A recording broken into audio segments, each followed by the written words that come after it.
is the National Weather Service in Grand Rapids. It's a lady voice this time. The signal you just heard was our weekly test of the NOAA Weather Radio Warning Alarm System. We normally conduct the test on Wednesdays around 11:15 in the morning. However, if there is a threat of severe weather on Wednesdays, we'll postpone the test until the next available good weather day. Be advised that weather conditions will affect the signal quality of the broadcast. We'll activate the warning alarm tones for hazardous watches and warnings for the following counties.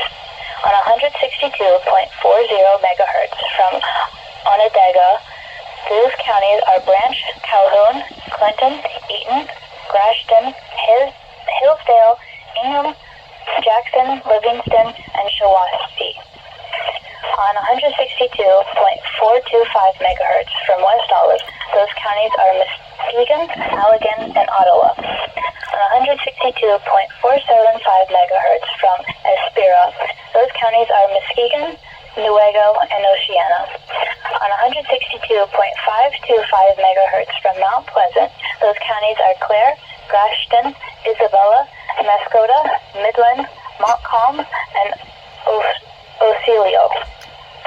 On 162.55 megahertz from Cannonsburg, those counties are Allegan, Barrie, Iona, Kent, Montcalm, Muskegon, Newaygo, Oceana, and Ottawa. On 162.475 megahertz from Plainsville, those counties are Allegan, Barrie, Van Buren, Kalamazoo, and Calhoun.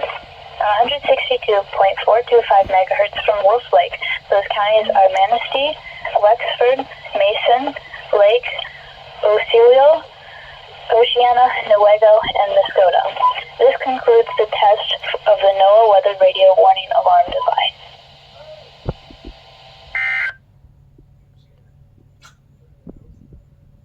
I'm getting scared.